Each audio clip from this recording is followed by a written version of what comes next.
Jamesie O'Connor is with us. Jamesie, good morning to you. Let's start with the Clare Cork game. Sure, anyone.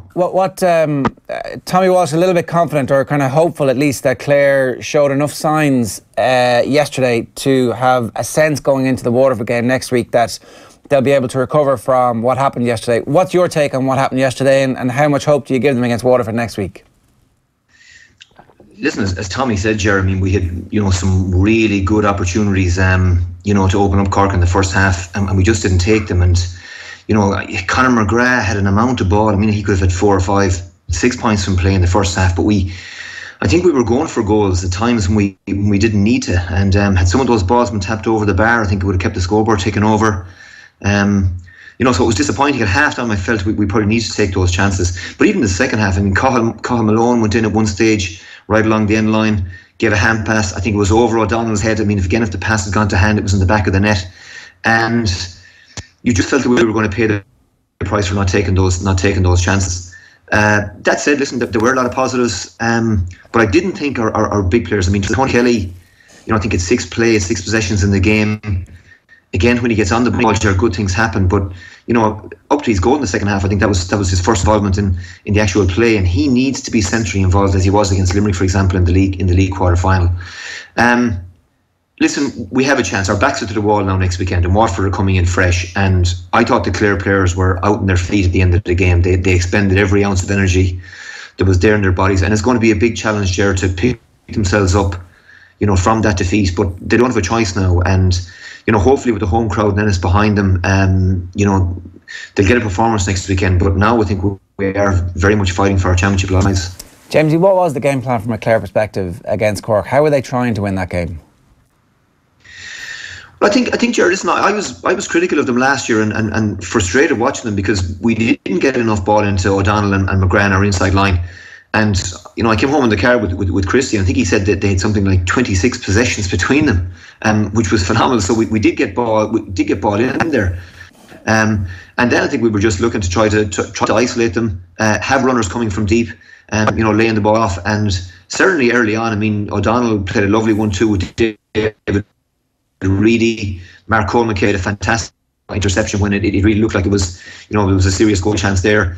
Tony Kelly again came on to a pass in the first half, maybe laid it off a little bit too early when he could have taken it on and probably hit a shot himself. So the final pass just didn't stick, but very much getting the ball into the 2 guys in the inside line and with runners coming off the shoulder. And on another day, if some of those passes had stuck or the pass had gone to hand, we could certainly have had the 2 or 3 goal opportunities that we probably needed to take to win the match. So how do you get Tony Kelly on the ball a little bit more next weekend, Jamesie? That's the $60 million question, Owen. Against Limerick in the league quarter final, I keep going back to that game. Kelly was, just seemed to be picking up breaking ball in his half back line. It wasn't that he was getting on to the end of a pass and putting the ball over the bar. I mean, I think that's been the problem maybe with Tony in the last couple of years, that you get 15-20 minutes where he's not involved in the play. Suddenly, in the space of a minute, he takes 2 passes and has 2 points, and he comes off the field maybe with 3 or 4 points from play. But it's from, as I said, 5 or 6 possessions. When in that game against Limerick, he was probably close to 20 possessions. He was picking up, as I said, ball from his half backs, winning frees just out on the middle of the field, just finding a way to get involved in the play. And I really don't know if there's any single answer to that question, Owen, but he just needs to get on the ball and even those little things, can give you confidence. You feel you're more involved in the play, because the longer the game goes on without getting your hands on it, the harder it becomes, the more frustrated you become, the harder you try. And maybe that's the problem with Tony sometimes, that he's trying too hard. There were a couple of other occasions when he made the runs and players didn't see him, didn't pick him out, the pass didn't come, and that's not on him. But there's no question about it. I mean, Tip find a way to get the ball in the hands of Callan. Kilkenny invariably find a way to get the ball in the hands of TJ Reid. Galway with Canning. Other players have got to be aware that, look, this is the finisher, this is the guy that's more than likely going to convert the opportunities, and maybe some of our lesser players in attack, the grafters, the Carl Malones, the Peter Duggans, just need to be more aware of their own limitations and say, right, okay, I'm not a shooter, but Kelly is, and I've got to get my head up and try to find him. But it's hugely important for Clare now that he bounces back and it's a big game next weekend. I want to move on to your thoughts on Cork. Just before we do that, we'll play you this video. It's Tommy Walsh speaking again with Nathan in the immediate aftermath. Here are his post-match thoughts on Cork yesterday. Cork, could they produce it again? Could their leaders? Was it a one-season wonder, or was this a new change for this Cork team, and maybe a reason why they could go on and win an All-Ireland final? And the second half proved to me today, Harnedy can still do it.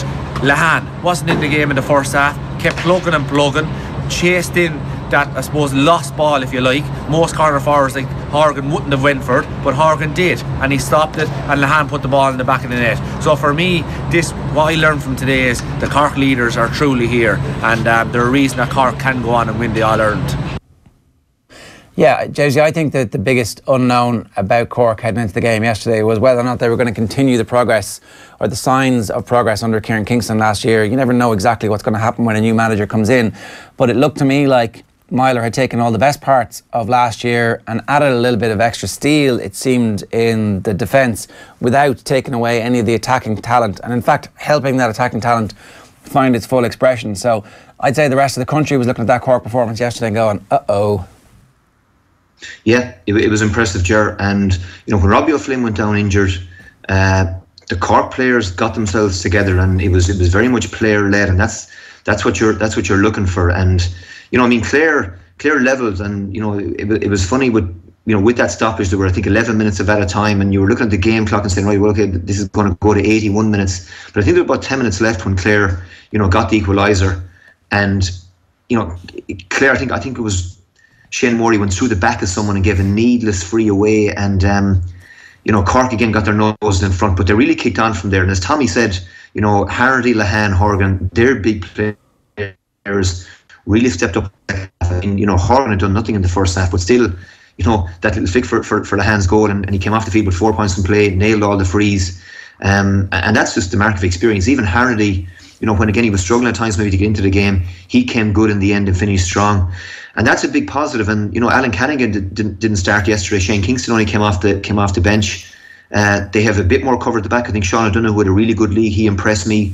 Tim O'Mahony, who played centre back for most of the league, came on. So I think they've depth there. And like their puck-out strategy, Jared, they created a lot of space. They ran tirelessly off the ball, and they finished the game probably stronger than Clare. So their fitness levels are very, very high, and they have a glorious opportunity to put Tip to the sword next weekend, Ger, because if Tip are in trouble now, if Cork beat next weekend, they've got Waterford coming down the tracks a week later. We don't know what's going to happen in Ennis next weekend. So yeah, as Tommy said, Game of Thrones, it's really intriguing, ahead of next Sunday and beyond. It's interesting that you mentioned that situation with O'Flynn yesterday and how it was a player-led movement to kind of keep their mentality in check during that period. And one of those players is clearly Anthony Nash, and he's such an important part for them in that sense of things as well. But you mentioned the puck-out strategy yesterday, and it seemed when Clare made alterations to try and stop Anthony Nash just finding his corner forwards under 14, they were almost powerless to stop that he's that accurate. Like, can you see anything that Tipperary can do next weekend to have any success at all against Nash's puck-outs? Yeah, well, again, like what Waterford doing the All-Ireland semi-final last year on. I mean, obviously they had worked on it. They'd looked to shut down, get the big men, the big bodies across the middle of the field, and he overhit a couple, and that will happen. But I think the movement again of his forwards, the midfielders, are looking to create these pockets of space.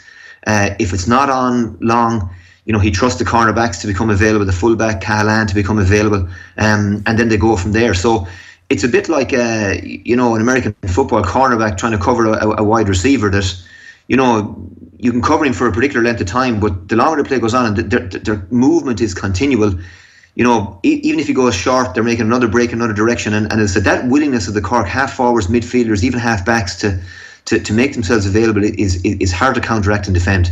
But the bigger teams, Clare don't have the wall of 6-footers that maybe Kilkenny can put across the middle, that Galway can put across the middle, that Waterford put across the middle, in last year's semi-final. But Tip will certainly have to find a way to counteract it, because, as I said, it's a lot of Cork's good play stems from getting his forwards in possession, and they go from there. Let's talk a little bit about Tipperary, and We heard from Tommy earlier on that, you know, it's a dressing room which is not speaking to the media, but that within that dressing room they are obviously going to be having long, and you would presume fairly heated conversations either yesterday or whenever their first meeting is ahead of the game next weekend. We have seen this is a team that likes a bit of crisis in the background, that has come through various seasons in the past where, you know, allegations about lads out drinking, that the unit comes out, the unit clamps together and suddenly they go on a bit of a run. It is kind of all set up for them to go on a bit of a run now. Well, I don't think that might have been the plan, Ger, but yeah, look at their backs are to the wall now. They're in a corner. But I mean, I fancy them. I still think, you know, with the forwards they have, you know, I thought with their best 15 on the field, I still thought that they'd go to the Gaelic grounds and get a result yesterday. That was until Friday night, and then the team is announced, and you look at the players who aren't on it, and you know, you have Seamus Callanan didn't play, Bonner Maher didn't play, Brendan Maher apparently pulled a hamstring the previous week. Carl Barrett, you know, Mickey Cahill, long-term injuries. James Barry was dropped. Michael Breen didn't play. And you're looking at 5 starters and you're saying this is Limerick's to lose now, because with the team Limerick have picked, big half forward line, big half back line, they found a couple of players in their inside forward line. You know, I'm wondering just can Tip genuinely good enough to beat them now? Because in the league final, the depth they thought they had acquired, you know, probably wasn't there. And it didn't surprise me that Limerick, you know, pulled it out last weekend. But Tip now, they're in a corner, Ger, and sometimes when things are going really well, you know, that's when you get caught. And yeah, they've got to come out fighting now. But look at this massive experience in that dressing room, and their year is hanging by a thread now, because if they lose next weekend, you know, they've Waterford and Clare. They're playing Waterford, who, you know, it's Waterford's second match. You know, it's in the Gaelic ground. It's not as if it's in Thurles. And then Clare go in coming off the bye into the last game when Tip will be, you know, playing their 4th game in 21 days, whatever. So Sunday is D-Day for Tipperary now, and you know, it appears, Joe, that he's got to get some of those experienced players like Callanan back on the field. Part of me feels like Tipperary are a bit like Mayo in that they actually thrive on the drama of the situation. Yeah, well, they may have to now. But again, listen, like Pádraig Maher, Brendan Maher, there's massive experience in that dressing room. And you know, they know that at the end of the day, too, you know, this could happen. I mean, Limerick are a good side, and Limerick are coming and a coming force. You know, so it's not like, you know, they're not prepared for this, or they haven't this position before. Like Tip, going back through the years, even when they've, I mean, even last year, go back 12 months, you know, they lost to Cork and had to revert to plan B and found a way to come back. So the talent is there in the dressing room. I mean, they have what, you know, other teams maybe don't, and that's a real cutting edge up front, the ability to get goals. But there are issues, you know, elsewhere in the team, and Michael Ryan has 6 days, you know, to sort them out, and that process, I'm sure, started at you know, 4:00 yesterday evening. Like finding that cutting edge, it's interesting you mentioned that, because that's obviously a much harder thing to do than bring personnel back into the team. And like, you look at the finishing forwards yesterday, it was an unbelievably talented bunch of players that they had on the pitch. Like, to get them and to find that cutting edge in the space of 7 days is an incredibly hard thing to do. And like, I'm with you when you say that it is borderline crisis point for them, particularly if they lose next weekend. Oh, it is, yeah. But I mean, as I said, like you know, they're one of the unlucky teams. I mean, there are certain teams that, you know, having to play 4 weeks in a row was always going to be the biggest challenge. I mean, Clare, you know, have 2 weeks. They've got the bye, then they play 2 weeks. You know, which is probably the ideal scenario. And I think when the authorities look at this again, you know, maybe squeezing another week in there somewhere in the middle, you know, is the way forward, and that's something they'll do next year. But it comes down to this: like, this Tipperary set of players have really underachieved. When you look at the talent they have, when you go back to 2010. They've won a second All-Ireland, and they will certainly, you know, this is now weekend. Their season, as I said, hinges on this. Now, it's still conceivable they beat Waterford and Clare in the last 2 matches, and you know, they're in a quarter-final, and they can build that way. And the longer the time they have, you know, the longer Tip stay in this championship, I'm sure the better they'll be, because Callanan, Bonner, Brendan Maher, the guys that have missed game time are going to be getting back, and you know, getting the mileage into their legs, getting the match fitness that they arguably lack.